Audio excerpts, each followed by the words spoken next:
Mesdames et messieurs, bonsoir et soyez les bienvenus pour cette nouvelle édition de notre journal de 22 heures au sommaire de l'actualité.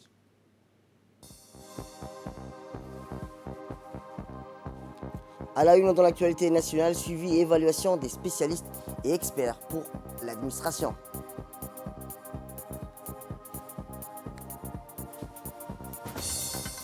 Et enfin, dans l'actualité internationale, Joe Biden durcit le temps et demande à Netanyahou une escalade immédiate entre Israël et Gaza. C'était les titres. Merci si vous nous rejoignez. À la une dans l'actualité, le secrétaire d'État britannique des Affaires étrangères en charge du Commonwealth et du développement, M.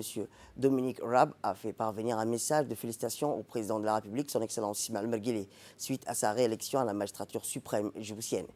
Je vous prie de recevoir mes chaleureuses félicitations ainsi que mes vœux de succès et de réussite dans la conduite des affaires de votre pays, a écrit le membre du gouvernement britannique qui fit état de la détermination de son pays à œuvrer en faveur du renforcement des relations d'amitié et de coopération entre les deux nations.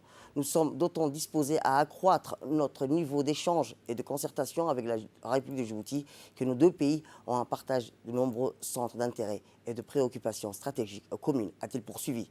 La coopération économique, la stabilisation régionale, le combat contre les problématiques transcontinentales telles que le réchauffement climatique et la pandémie du Covid-19 constituent, entre autres, des défis majeurs autour duquel nos deux pays ont vocation à intensifier leur collaboration, a précisé M. Dominic Raab, formant le vœu que le président Guélé continue d'user de son influence et de sa notoriété dans les domaines cités ici dessous. Fin de communiqué. Autre actualité nationale, le ministre du Travail chargé de la réforme et de l'administration, M. Isman Ibrahim Roble, a reçu aujourd'hui une délégation de la Confédération des employeurs de l'IGAD, du bureau régional de l'OIT à Addis Abeba. La délégation a été composée de M. Alexio Mzindo, le directeur régional de l'OIT, et Mme Hikmat Daoud, présidente de la Confédération nationale des employeurs de Djibouti et présidente en exercice de la Confédération des employeurs de l'IGAD. L'amélioration du dialogue social et le tripartisme au niveau régional à travers la création de la Confédération des employeurs de l'IGAD était donc à l'ordre du jour de cette réunion. Au cours de cette rencontre, le ministre a précisé que la République de Djibouti accorde une place importante au dialogue social et à la promotion du tripartisme. Cette nouvelle structure renforcera le dialogue social et le tripartisme et contribuera de même à garantir la mise en œuvre de la politique nationale de l'emploi, la stabilité du marché du travail, a-t-il ajouté le ministre. C'était dans le titre, je vous le disais, une cérémonie de fin de formation s'est tenue ce matin au Palais du Peuple. Cette formation dispensée par un expert de l'École nationale de l'administration publique du Canada est organisée par l'Association djiboutienne de l'évaluation. La formation a porté sur 5 modules, à savoir transformer nos réalités, l'évaluation au service du changement, l'évaluation un outil d'influence et d'aide à la décision, une discipline qui s'adapte, les types d'évaluation préparés et mettre en œuvre une évaluation et enfin trouver l'équilibre intégrité-enjeu des parties prenantes de l'évaluation.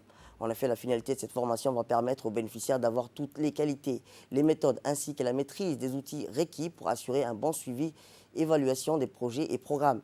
Cela va leur permettre un exercice dans les programmes et projets et notamment une meilleure capitalisation et une meilleure dissémination des résultats des projets et programmes. Comme l'ouverture, le président de l'association djiboutienne de l'évaluation, M. Khaled Naguib, a annoncé quelques mots suivis de la représentante du PLUD, la présidente du Cour des comptes, le directeur général de l'École nationale de l'administration publique, et ainsi que M. Simon Chabot, qui est intervenu par vidéoconférence. Cette formation au bénéfice des cadres de l'administration, avec l'appui financier du PLUD, a vu la participation de plusieurs personnalités hauts responsables, dont le commissaire au plan chargé de la statistique, M. Amar Al-Saïd, et une série de questions-réponses s'est ouverte avant la remise des certificats. Et réseaux nationaux en évaluation favorise également l'émergence des jeunes évaluateurs. Donc, on appuie dans le fond la construction d'un réseau d'évaluateurs qualifiés dans les pays de la francophonie, incluant Djibouti. On anime également une communauté de pratique. On est rendu à plus d'un millier de gens formés dans le cadre du PIFED et on anime une communauté de pratique pour partager les connaissances, créer un réseau d'entraide également des évaluateurs entre eux face aux problématiques qu'ils rencontrent.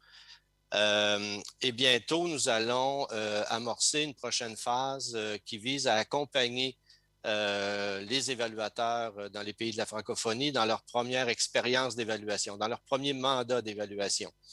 Donc, on pense que de cette manière, on aurait comme bouclé toutes les phases de l'apprentissage et du développement de capacité à mener des actions d'évaluation. Et nous serons à votre écoute pour tout besoin que vous auriez en ce sens. Ça nous fera extrêmement plaisir. Félicitant les participants en vous félicitant et en vous remerciant d'avoir choisi l'ENAP pour votre formation en évaluation. C'est toujours une belle reconnaissance lorsque des participants nous sélectionnent dans ce cadre-là. Eh bien, le président de l'association djiboutienne de l'évaluation, M. Khalid Neguib, et la présidente du Cour des comptes ont tour à tour rappelé les tenants et aboutissants de la formation dispensée par l'École nationale de l'administration publique pour les cadres de l'administration djiboutienne. Je vous propose de les écouter. Cette formation, composée des 5 modules, 8 séances, totalisant 21 heures et donnant lieu à des certificats décernés par l'ENAP, a permis de développer leurs connaissances sur les méthodes d'évaluation pour mieux appréhender la notion de changement, le rôle et les intentions des acteurs du domaine de l'évaluation, des paramètres de planification et de gestion de l'évaluation, des types d'évaluation en fonction de leur finalité et des grandes questions d'évaluation, et enfin des normes et des lignes de conduite face aux enjeux politiques de l'évaluation.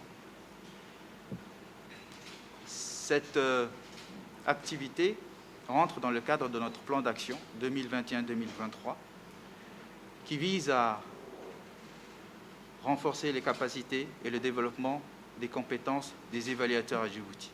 Cette initiative vient à point nommé car la gestion des finances publiques aujourd'hui, des projets de développement, des programmes de développement de la République sont plutôt orientés vers la gestion axée sur les résultats.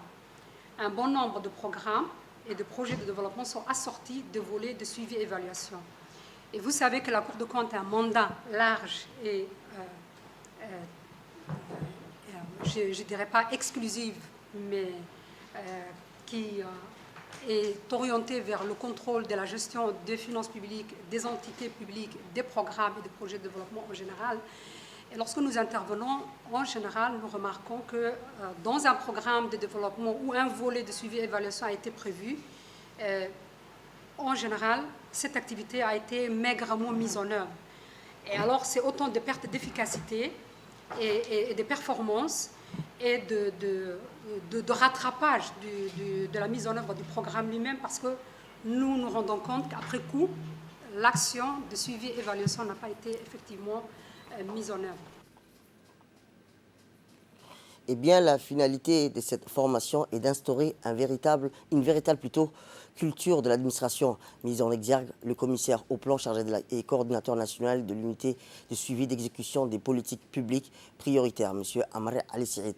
Plus loin, il a précisé que cet instrument facilite l'implémentation des politiques publiques. Le voici pour plus de détails. Très louable,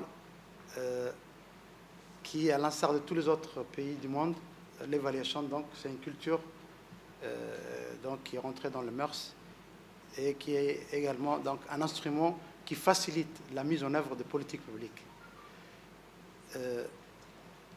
Cette évaluation ne se limite pas seulement pour le secteur public, elle est d'actualité également chez les partenaires au développement au niveau mondial, qui eux aussi ont leur propre bureau de suivi et évaluation pour voir l'efficacité de leur action dans les pays dans lesquels ils interviennent. Et bien sûr, avec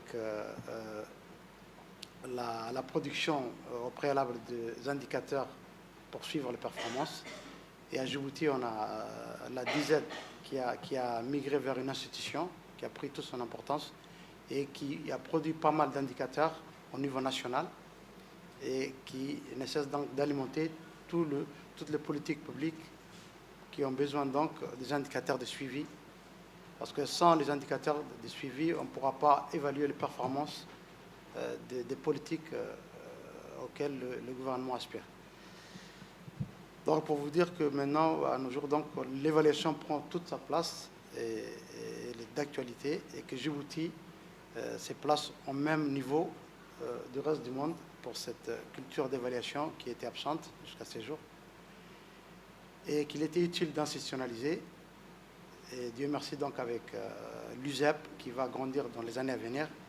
Cette culture va s'installer au sein de tout le ministère qui certes maintenant certains ont des réticences sur cette culture et ils l'assimilent souvent à des contrôles qui sont très personnalisés, mais il faudra dépasser donc cette culture et dire que l'évaluation c'est nécessaire pour l'efficacité de politique publique, sur l'efficacité de la gestion budgétaire, parce que une fois qu'on investit, parce qu'un investissement c'est un processus irréversible, une fois qu'on met des millions et des milliards sur des projets, il faut que ces projets donnent leurs fruits, qu'on atteigne les objectifs et qu'ils soient bénéfiques à la population.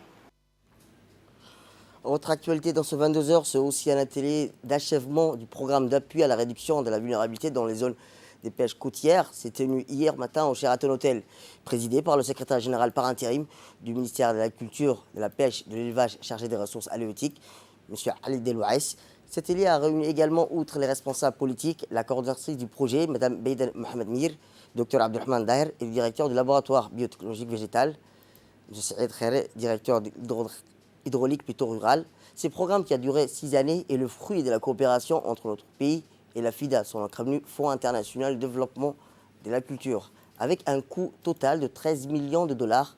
Ces programmes avaient pour objectif d'appuyer les populations des zones côtières rurales affectées par les changements climatiques, d'améliorer leur résilience, mais aussi réduire leur vulnérabilité face à ce changement. Tout au long de ces 6 années, le programme PRAREF s'est décliné en 3 importantes composantes, à savoir appuyer à la résilience des habitats, du profit côtier, promotion des chaînes des valeurs et des pêches, et enfin renforcement des capacités. Oui, par une équipe de coordination a débuté en mars 2015 et il se termine en juin 2021. C'est un programme qui avait une dimension environnementale, une dimension de la pêche, une dimension sociale. C'est vrai qu'après les 2 premières années, la vitesse le programme a pris une vitesse de croisière et nous avons atteint en partie les objectifs du programme. Eh bien, le secrétaire général par intérim du ministère de la Culture, M. Ali Delouaïs, a dans son allocution remercié les partenaires financiers et techniques du PRAREF ainsi que la dynamique équipe de coordination du projet avec à sa tête Mme Beiden Mohamed Mir. Écoutons-le. C'est un grand plaisir d'être parmi vous ce matin à l'occasion de cet atelier d'achèvement du programme d'appui à la réduction de la vulnérabilité dans les zones de pêche côtière, communément appelé PRAREF. Ce programme, qui est le fruit de la coopération entre le gouvernement de Djibouti et le FIDA, avec un budget total de 13 millions de dollars américains, avait pour objectif les populations des zones côtières rurales affectées par le changement climatique pour améliorer leur résilience, réduire leur vulnérabilité face à ces changements et promouvoir la cogestion de ressources marines.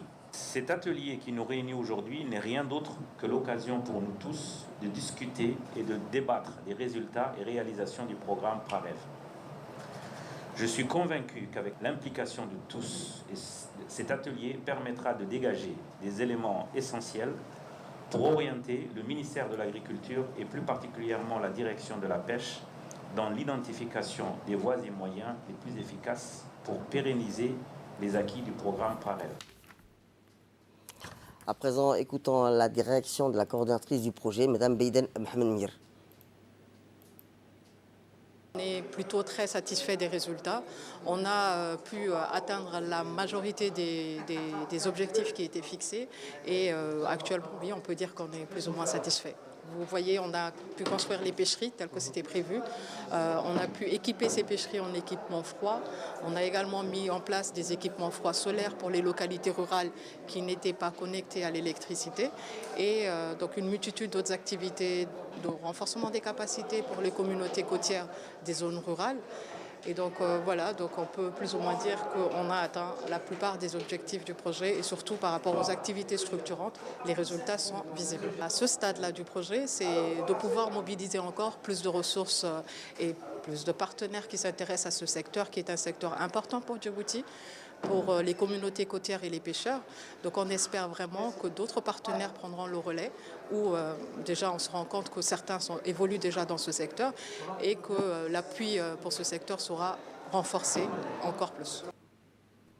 Autre actualité, une cérémonie de signature de convention de partenariat entre l'entreprise Interclean Energy et l'Agence nationale des personnes handicapées, l'ANPH, a eu lieu ce matin au siège de l'ANPH au 6 Armous. La signature a eu entre le directeur général de l'ANPH, M. Douala Saïd Mahmoud, et le gérant de l'entreprise Interclean Energy, M. Rachid Ali. L'entreprise Interclean Energy, qui est une entreprise qui verrouille et charge en même temps des vélos électriques, va s'investir et mettre en place des outils et vélos électriques pour améliorer la vie des handicapés, rappelons-le. Ainsi, cette cérémonie de signature a vu la participation de la directrice de l'insertion sociale et la réhabilitation, Mme Choukri Hachin, la directrice de communication, Mme Mouna Aboubakar, et le personnel de cette agence. Tout à fait autre chose, dans le cadre du projet DEGRA en collaboration avec l'USAID et le MENFOP, l'Union nationale des femmes djiboutiennes a organisé un atelier de formation pour les APE, les CCGE des 25 écoles au siège de l'UNFD.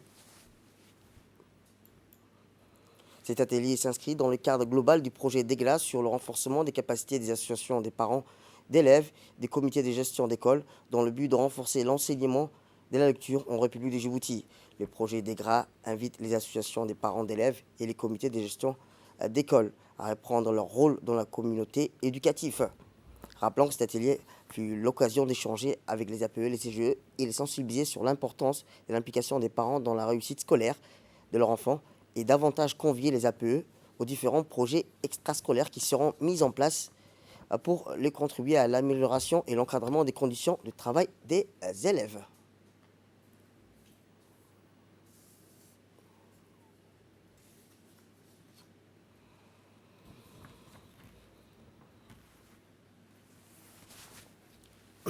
Autre actualité nationale, en bref et en image, un Djiboutien à la tête de la direction de l'éducation du coaching lors du congrès ordinaire de l'Union africaine de judo. La victoire du nouveau président du congrès ordinaire mardi a ouvert la voie pour une représentation pour la République de Djibouti grâce à la nomination au poste de directeur de l'éducation et du coaching, M. Faisal Abdouragib, qui n'est d'autre que le président de la Fédération djiboutienne de judo et discipline association, et le secrétaire général du comité national olympique et sportif djiboutien. Une première pour la République de Djibouti.